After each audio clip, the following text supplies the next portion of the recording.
bien, bonjour à tous et bienvenue à dans la maison natale de Saint-Lucien-Marie. Nous sommes ici dans un endroit émouvant, important, merveilleux. Nous possédons en effet ici sur le village de Melay où nous nous trouvons la maison natale de Saint-Lucien-Marie.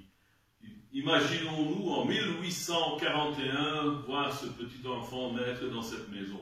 Un enfant comme tous les autres Melaytois. Moi, je suis également né à Melay, dans la maison où ma maman vit toujours. Mais voilà, je n'ai pas eu le destin qu'a connu Saint-Lucien-Marie. C'est véritablement un destin.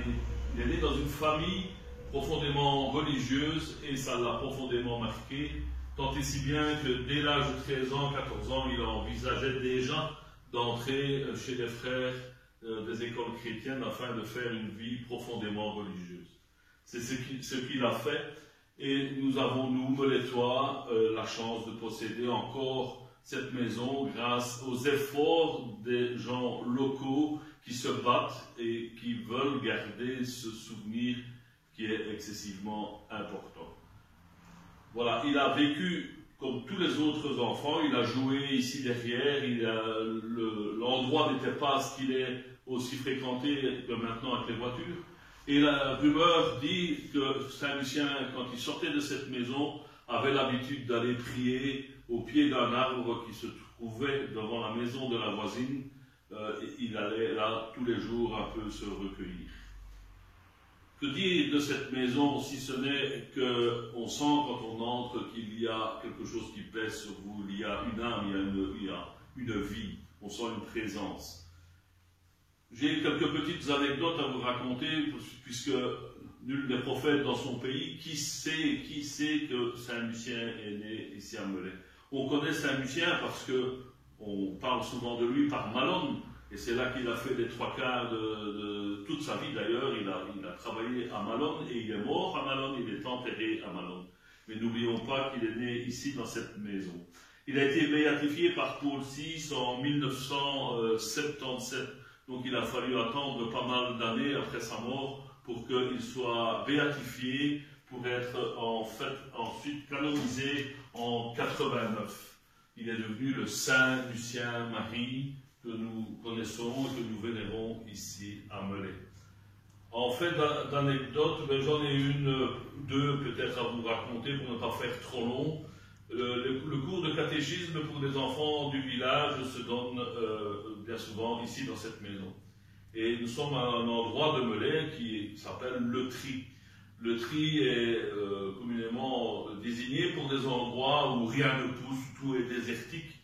Et lors d'un cours de religion, de catéchisme, eh bien, on explique aux petits-enfants que nous sommes dans la zone de Melay qui s'appelle le Tri, où rien ne pousse.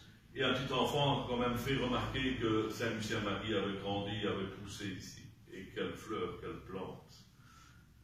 Deuxième petite anecdote, lors d'un pèlerinage, puisque nous avons toujours annuellement un pèlerinage au mois de mars, la porte d'entrée de la maison de Saint-Lucien-Marie est restée en l'état. C'est toujours la porte d'entrée qui existait lorsque Saint-Lucien est né.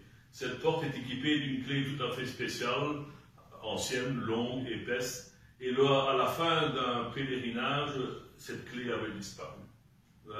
Quelqu'un avait pris la clé. Cette personne a laissé un message dans une enveloppe et a dit, voilà, j'ai pris la clé de Saint-Lucien parce que j'ai besoin pour vivre d'avoir un objet qu'il a touché pendant sa vie. Je vous la rapporterai dans un an, j'ai besoin de lui pour m'aider dans ma vie.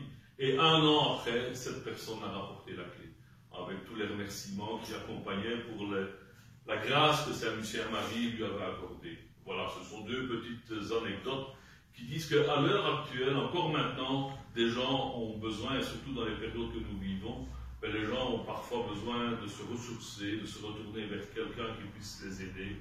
Eh bien, on veut faire de cette maison natale un endroit de souvenir, un endroit disponible à tous. Voilà, nous sommes ici devant la Vierge, un endroit un peu particulier, c'est le couloir d'entrée de la maison que nous avons transformé. Et nous avons mis cette Vierge en valeur. Pourquoi ça? C'est celle-ci, justement, du temps de Saint Lucien Marie, cette Vierge se trouvait dans l'église de Melay, et c'est devant cette Vierge qu'il venait couramment, presque quotidiennement, se recueillir, prier. Et cette Vierge a été restaurée par les Melaytois, avec toutes les main-d'œuvre possibles et imaginables, afin d'en garder le souvenir. Voilà, nous sommes ici devant la porte où on vous narrait la petite histoire. Eh bien, vous voyez, c'est une porte vraiment à l'ancienne. Il ne faut pas oublier qu'ici, c'était une ancienne ferme. C'était le style de porte de l'époque. Et vous voyez que cette porte se ferme avec des verrous intérieurs et ce qu'on appelait dans le temps des loquets.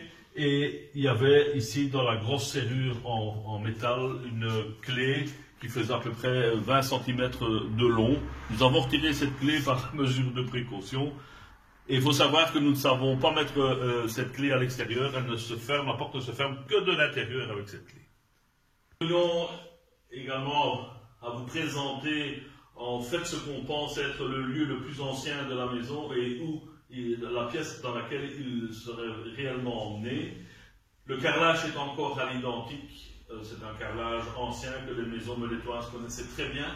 Et le plafond est constitué avec des voûtes, avec des poutrelles en bois taillées en biais.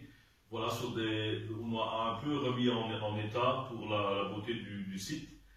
Et il a donc vu le jour ici. Et sa phrase, on terminera peut-être par sa citation la plus importante.